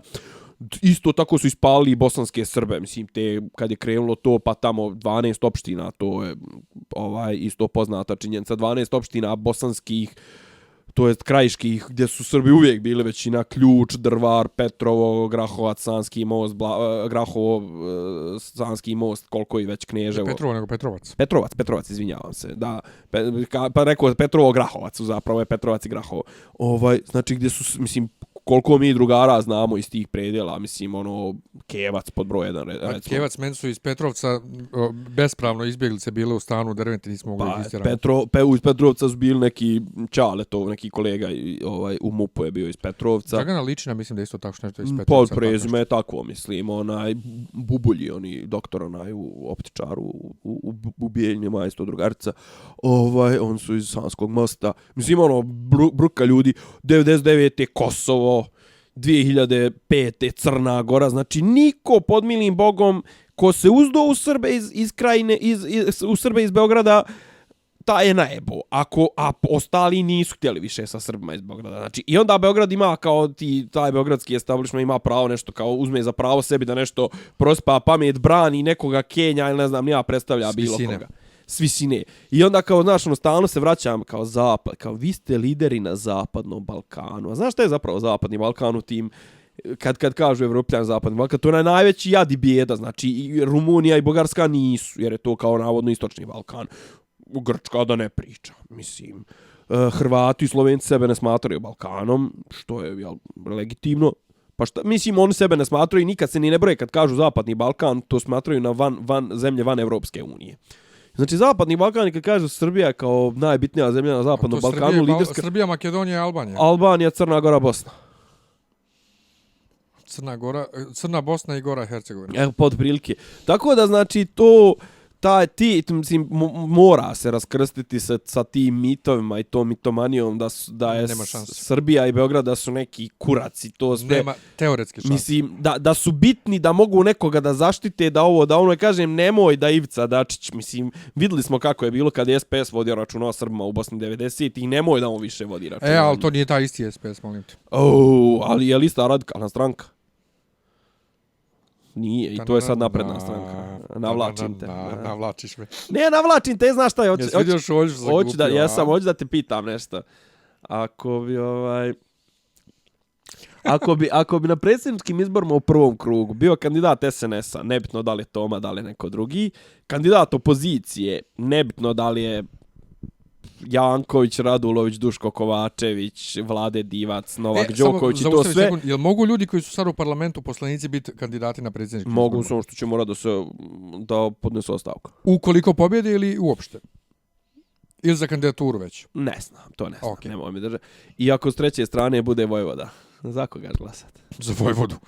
Ne seri. Majke mi. Ti nisi normalan. Zašto? Pa on je lažni opozicionar. Nema veze. Joj, upćeš me, majke. Ne ser da bih na predsjedničkim izborima glasao za Radulovića sigurno ne bih. Da, isto. Dobro, okej. Nema šanse. I ovo sad a za Vuka Jeremića? Ne. Ne, iako moj sensej njega nešto, mnogo... Kako? Moj sensej njega nešto stalno šeruje. Ne izgovor to po još jednom. Sensej? Bez i. Šta? Bez i. Šta bez sensei? i? Sensej. Sensei. Po japanskom. To je i je način produženja vokala, sam da znaš, znači kohe i sensei. Znači, nije, sensei je pogrešna. Pa Aj, čisto malo se iskurči, pošto učim japanski. I japanski. američki karate filmove stalno govore sensei. Mogu vikati amerikansko hoće. A čuo sensei? Kako ne znam, sensei. Mani me se sad, evo, taj. Znači, sensei, njega stalno šeruje za Genseka ovog UN-a. I Osu nije pozdravala. A? Pričao sam sa majstorom karatea, koji ide sa mnom na japanski Osu, to je nepoznat pozdrav. U autentičnom japanskom i to. Ali dobro, svi govore. Isto je neka zapadnjačka varijanta. Pa to što je zapadnjačka varijanta, ali Japanci, sad me već jebeš, Japanci iz Kyokushin karate Svjetskog saveza govore Os. Znači, tako da ako Japanci karatisti govore Os, onda valjda ima nešto. Dobro. Ajde, i šta kažeš za šta? Oyama je to valjda i učvrstio, šta god. Dakle, šta je sa Radulovićem? Ma nije sa Radulovićem ništa, nego gura Jeremića za Genseka i nešto ga puno šeruje. Nešto ga puno šeruje, ja sad ne mogu, glupo mi da ga pitam, jel ti stvarno vjeruješ u Vuka Jeremića, ili to sad da bi pošto je neki, da li on sekretar neki Jeremić, nešto, neki Nikola Jovanović? Znam ja, to je kao šef njegovog tima. On je i mene dodao na fejsu isto bio. Jel? I još uvijek ga imam. Nije mi jasno zašto, šta hoće čovjek od mene. Ali mislim da se s njim kao druži Žarko. I da ne znam da li računa na neku korist od toga možda za karate savez ili šta već. Sigurno ne za sebe lično, znači Žarko nije taj tip. Ali bi je to malo baš posmiješno, to mislim ja ne mogu da podržavam Vuka Jeremića ni u kom pogledu nigdje. Zato što je Vuk Jeremić dobio da bude predsjednik Generalne skupštine UN-a i htio da zadrži za to vrijeme mandat u skupštini. Ja imam problem sa Vukom Jeremićem pod broj 1, ja mislim da je on je čovjek, on je tačno dijete komunističkog establishmenta, to znaš. Ali je oportunista ko Sida. Upravo to, hoću to da ti kažem. Znači, Vuk Jeremić... Ovo je drugi put da nekog poredim sa Sidom. Sa Sidom, rekao sam da je neko oportunista ko Sida ranije. Ko? Ne mogu da se sjetim, nekoga si isto tako. Nekog političara. Šta je fora sa Vukom Jeremićem? Vuk Jeremić je čovjek koji... Ja mislim da on nije spreman da bude van vlasti u bilo kom obliku. Ja mislim da on nije spreman da bude opozicija. On je čovjek spreman samo da dođe na gotovo. I da bude uvijek uz neku vrstu vlasti oportunista. Ja mislim da bi on mnogo bolje legao s Vučićem, da bi mnogo bolje kliknuo s Vučićem, da će možda čak i biti njegov kandidat nego kao opozicioni kandidat. Jer on je čovjek ušao u politiku, u demokratsku stranku kada je demokratska stranka bila na vlasti. Ušao kao učenik Borisa Tadića, on je 75. godište, recimo da je ušao 2004. ili tako nešto, znači kad je već došao na gotovo.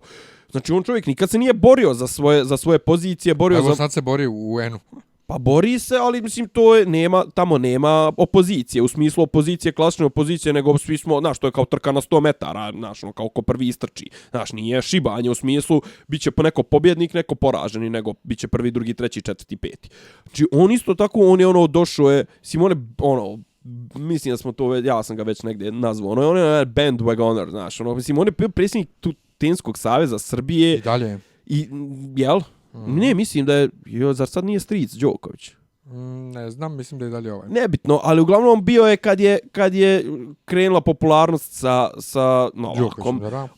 A znaš, a kontrakandidat mu je bio jebeni Boba Živojinović. Mislim, izvini, Boba Živojinović je danas, mislim, u svjetskom, i da ne pričam u našem jugoslovenskom i srpskom tensu, pojava za tebe. Mislim, Vuk Jeremić, za koga vidiš da ne zna reke, da drži Sunđer Bob, a s druge strane jebi ga čovjek koji je guzio pičke po Wimbledonu i kaže, znaš, sad priča priču koju sam pričao u nekom od podcasta, kako kao Beker uvijek zavidio Živojinović kao Beker, ja ujutru kao na trening, ne znam, ja uveče na spavanje, Živojinović 2 trebe u hotel, ja ujutru na trening, Živojinović ne znam, ja krkanje, i Živojinović dođe do polufinala Wimbledona, ili tako nešto, bio je, da najbolje što je bio rangiran, bio 16. Mislim, naš, nije to sad nešto da se padne na dupe.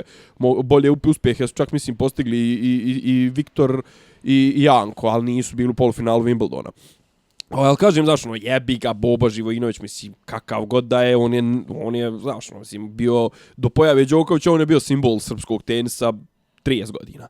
I onda kaže ti uskoči u to, pravi, kažem ti, onaj oportunista, pravi, što će iskoristiti svaku priliku. Kažem, onda vodi opoziciju da se nešto sukobljava s Vučićem, to sve, a pogotovo ako zna da su mu izgled da pobjedi slabi. Kažem ti, on će prije biti kandidat SNS-a i znači evo, vidjet ćemo, a, znaš, ono, mislim, nisu mi neke šanse da mi prođe kako zove, prognoza, otprilike kladiončarskim rečnikom rečeno šanse da bude Jeremić kandidat SNS-a na predsjednički izborima s vjerojatno 1:25, ali kad bi se kladio na to, dobre pare uzeo. Dobro, pogotovo ako pobjedi u Ujedinjenim nacijama, onda... Neće pobjediti. A šta, kako? Ne, ako pobjedi u Ujedinjenim nacijama, neće se vraćati u lokalnu politiku. A to ti govorim, ako pobjedi u Ujedinjenim nacijama... Ne, onda nema šanse, da. Ako ga izaberu za generalnog sekretara. Čisto sumnjam zato što Ameri i Englezi njega ne vare ga. Wall Street Journal ga gura. Wall Street Journal, skup mi dovoljno para, znaš kakav ću da objavim afirmativan članak od tebi u ovom podcastu. Dobro. Ček, šta sam još htio da kažem. Radulović, ostaje mi onaj utisak od izbora. Zarozani. Od naše prve emisije, te magle neke njegove. Dobro. To je magla, ja tu ništa ne vidim, nikakvu suštinu, osim parazitska država. Njegovi botovi nisu ništa bolji nego botovi Vučićevi. Vrlo su agresivni. Užasni su, ali i sad ovo sa ovim porezima, što je dobio iz Amerike, pa sad dokazuje da ne duguje. Pa na kraju kao ispostavilo se, možda izgleda nije ishendlovo, na kraju ispostavilo se da on trenutno ništa ne duguje i da on donio neke papire, ali on je to objavio u autorskom tekstu nedeljnika. Dobro što je objavio, nego što je objavio sa zacrnjenim datumom kad je tražio. Što je glupost. Što je baš glupo. A nije morao. Svi kažu da nije morao. Tako da to baca ogromnu sjenku na taj njegov papir koji on prezentuje. A što si ti, bato, zacrnio datum? A što si zacrnio taj broj poreski svoj? To je ko JMBG nešto, jel te? Dobro. Nego što je zacrnio datum. Što si zacrnio datum, brate? Tako da ne vjerujem ja njemu nešto uopšte. Ne budim. Ne, tako da kažem, glasno, jasno, da, glasao bi za Vojvodu. Glasao bi za Vojvodu. Ajmo dalje. Joj, moram sad jednu. Šta? Ti nisi, ali ja jesam. Ja sam gledao u nedelju, to nam je rekli smo, to će biti tema ovo. Da li je Adi Nađ marsao ženu ili nije? A, to. Pa u sredu ja sam vidio da je to najavljeno.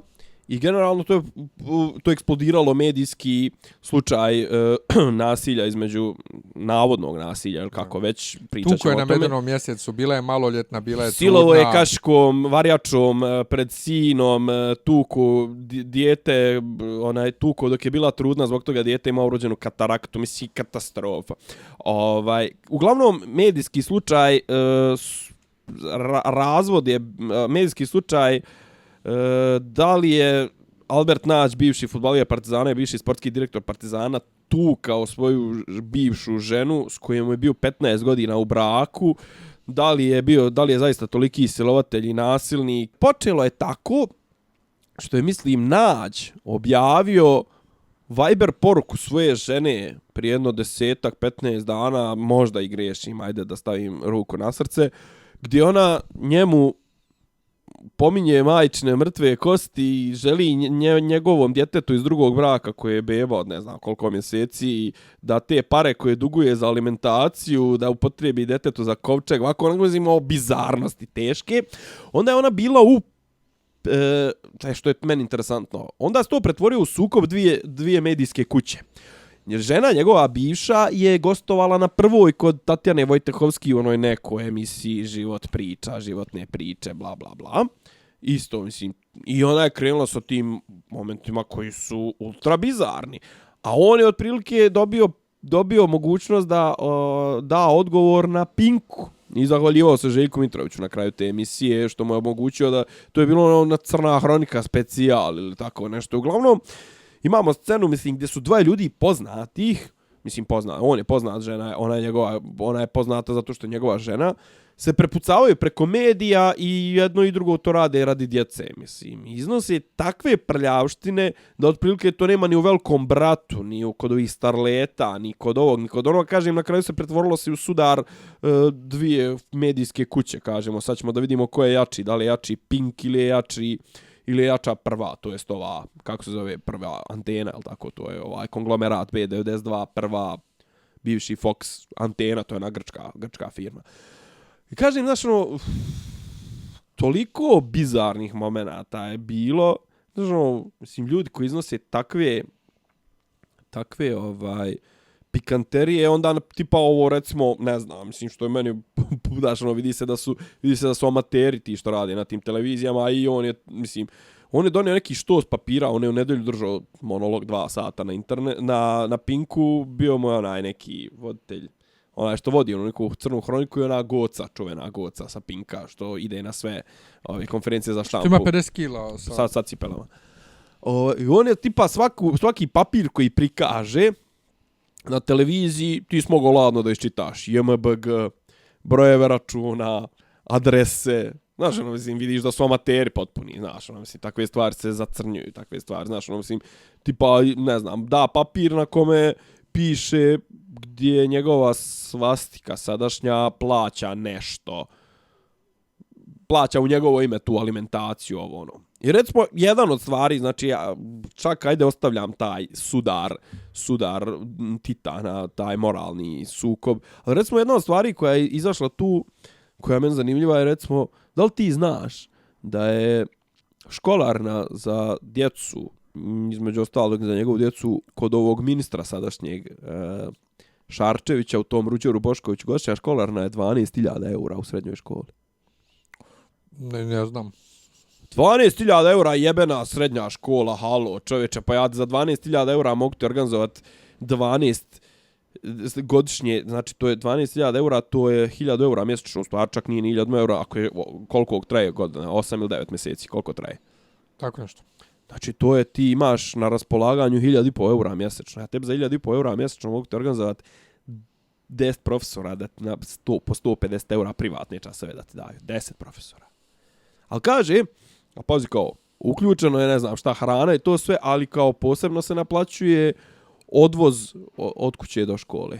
Ako hoćeš, znači imaš ovako, dolaziš, ako hoćeš posebne te aranžmane, to je posebno 12 jebena privatno. Ko predaje unutra, jebote, mislim, ko predaje, Einstein predaje fiziku, mislim. Da, imaju vreme plovi dovode poznate naučnike da predaju. 12.000, ja sam i dalje frapiran možda najviše tom činjenicom. I to je budućnost koja nas čeka. Pričao sam u nekom od prošlih podcasta, nešto sam pričao o tome, to će biti, mislim, takav čovjek je nama na čelu ovoga ministarstva obrazovanja. I on će otprilike ovu sirotnju Raju će da iznajmljuje, sirotnju đake će da iznajmljuje tamo onim nekim Koreancima za besplatno, a pod firmom toga da se djeca obučavaju. Aha. Za realan rad, a on će u svojoj školi da naplaćuje 1.000 € mjesec, 1.000 € mjesečno 12 mjeseci godišnje. Pa Bog te čovječe. A zamisli kad studenti krenu ponovo da protestuju 48-60 poena, kad im rokne školarine još veća. Čovječe, Boži, pa paziti, znači 12, znači to je 1.000 € mjesečno, to je 10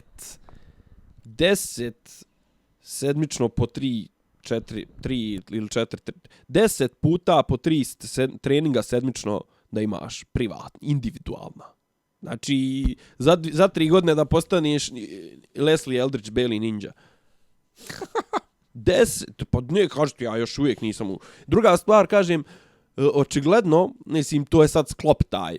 Fudbaler i žena fudbalera. Navodno, on je dolazio po nju i kao klinac, mislim, on je tipo oženio nju kad imao 21, ona je možda imala 19-20. Ne, imala je oko 17 godina. Pa moguće. Neka tipa startuju je kad je ona imala 14, mislim, i on je kao dolazio po nju gradskim prevozom, pošto možda nijada nije mogao tad ni da vozi, ni svašta. Kažem, to je sad, mislim, mentalni sklop. Fudbaler, žena fudbalera. Mislim, on je tu iznosio pikanterije, ali meni je fascinantno da ljudi imaju potrebu da takve stvari, tipa koliko je ona potrošila na haljne ili tipa šta je on njoj radio, mislim, pred djecom. I onda on daje na uvid Viber poruke sa svojom djecom. Pa jebote, mislim. Kažem, znaš, slušaš nju, knedlati u grlu, da li je moguće da je toliki idiot, mislim, da li je moguće da je, mislim, tako zlostavljaju to sve. Slušaš njega, on kaže jebi ga, kao, mislim, ili stvarno mislite, mislim, razmišljaš o tome, Ona je bila s njim 15 godina u braku. Mislim, da li je moguće da neko nekog trpi 15 godina poslije prve godine takvog zlostavljanja? Znaš, ono, ne znaš kome da veruješ. Kažem ti, mislim, pokušavam neutralno da se odredim prema tome svemu, prema svim tim, nego kažem, više me interesuje ta forma, zašto ljudi žele da idu na jebeni Pink, mislim, zašto idu u prvu kod Tatjane Wojciechowski, zašto iznose takve detalje, kažem ti, mislim, i tako ti neki momenti tipa ta školarina, ovo ono.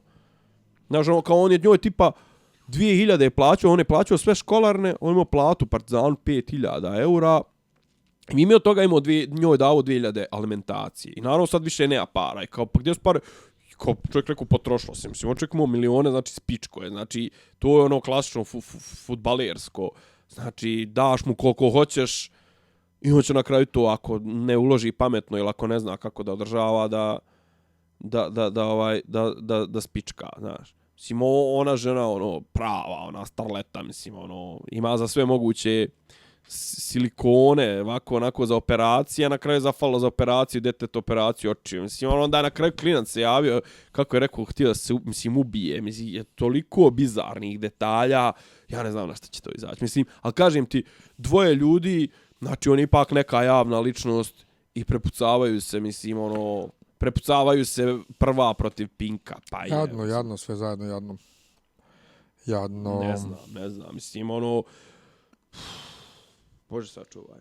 Šta smo još rekli? Šta je bilo još?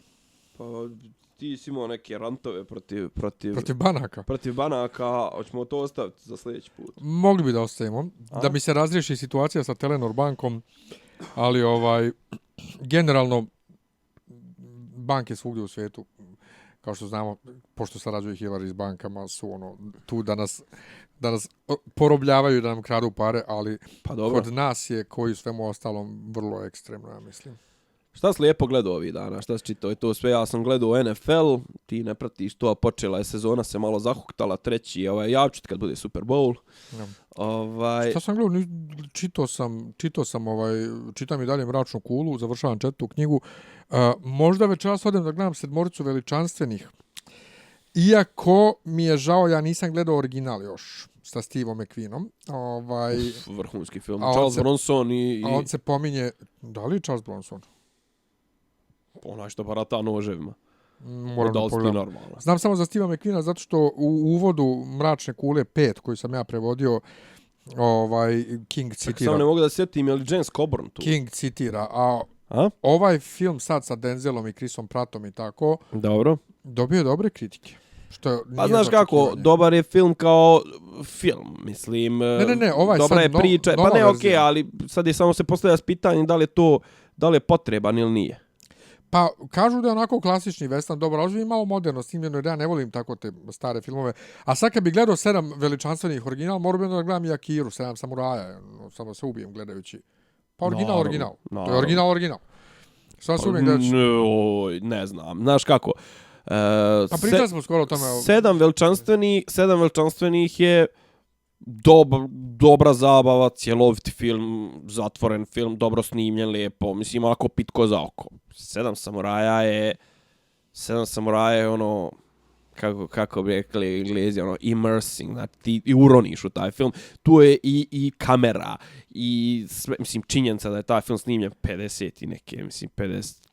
56. brukaj, znači dobri glumci, dobro sve, mislim, meni je 7 samuraja. Ti voliš te japanske spore kadrove. Ne, dobar mi je ovo, evo sad sam iskopao dobar, mislim, Yul Brynner, James Coburn, mislim, koji meni ista faca kao i Steve McQueen, isto ima tu maskulinu, mušku facu. Je li Charles Bronson? Ma da, što je, onaj što baca noževe, Eli Volah, ili Eli, kako hoćeš, pošto je Jevrejn, vrhunski film. Jesam li ja preporučio film Ark sa Netflixa? Nisam, jel? Ne. To mogu da preporučim, ali završi ti prvo to. Pa nemam, ja kažem ti, ja sam recimo ove sedmice 30 godina od pojave Dylana Doga. I ja preporučujem da se vratimo nekim dobrim stripovima. U sljedećim nekim podcastima ću da pričam o nekim stripovima koje ja volim da čitam, a Dylan Dog je jedan od njih. Prva veća investicija u Beogradu kad sam došao da živim mi je bilo tipa tadašnji nekih 100 maraka, sam skupio nešto da kupim kolekciju Dylan Dogova, ali onu predratnu, ono Novosadski dnevnik što je izbacivao. Novosadski dnevnik je kod nas tada ono izbacivao te američke, te talijanske stripove, te Bonelijeve. Zagora, zlatna serija, ono Magnus stripa, a s druge strane su imali ono najpoznatija dva su bili Dylan Dog i Marty Mysterio, a uzane neke Nika Raidera, bla bla bla. Ali kažem, eto, mislim, ovo to radi sad veseli četvrtak i tvoj drugar Ognjanović piše za Dylan Doga, piše jednomjesečno neke pogovore, uvodnike, ne znam nija tačno šta. Imaju, mislim, zanimljivo, imaju neki kao i u boji. Moj drugar je urednik Veselog četvrtka. Jel? Da, Dušan Mladenović. Svaka čast. Tako da, eto, kažemo, čitajte neke lepe stripove, gledajte NFL. Zašto gledajte NFL? Zato što nema Zvezde, nema Partizana. Uvijek se vraćam. Nema huligana. Nema prepucavanja. Sad imaju tu kao neku pričicu oko toga, klečanje tokom sviranja himne, mislim, možda si ispratio, mislim, taj Colin Kaepernick i to sve, pa kao Black Lives Matter, ovako, onako, mislim, neki crnac, polubjelac koji inače ima ugovor od $100 miliona i kao sad tu on se osjeća sa ugroženom crnom rasom, jede govna za sve pare. To ko SNL kad se stvrdo The Day When Beyoncé Turned Black. Da. Kada je Beyoncé postala Black. Film, ne mogu da vjerujem da nisam preporučio u prošlom podcastu, Netflixov film Ark, ima 5 glumaca ukupno, vrti se jedan određeni vremenski period u krug. Rashomon ima 3, pa ne smeti ništa. Molim? Rashomon ima 3 glumca, pa ne smeta nikom ništa. Pa da, znači vrti se jedan vremenski period u krug, postapokalipsa, ali ne vidi se puno ništa vani, kamerni je film prilično onako, jako je dobro snimljen, jako je dobro odglumljen, thriller je i dobar je, pogotovo za ljude koji vole priče poput, dakle, ovog Dana Mrmota i slične, a ja obožavam priče te gdje se vrti. Izgledao Rashomon? Gdje se vrti taj jedan krug, vremenska linija. Izgledao Rashomon? Nisam. Pa ti to moraš da gledaš, to je prvi Kurosawin film s kojim sam proslavio na zapadu. Ista priča... Zašto mi stalno guraš te Japance? Ista priča ispričana iz vizure 4 ili 5 ljudi, a 3 lika se nalaze, znači. A, to je ekstra. I sad šta je fura, šta je istina, kome vjerovati, jer svaka je ono što kažu plauzibilna. Da. Svako možeš da provjeruješ. To je ekstra. Ali dakle, ARQ, ako nemate Netflix, skinite ga, gledajte dobar film. Eto, živi bili, veliki porasli, vidimo se, čujemo se posle godišnjeg. Tako je, čao. Ćao.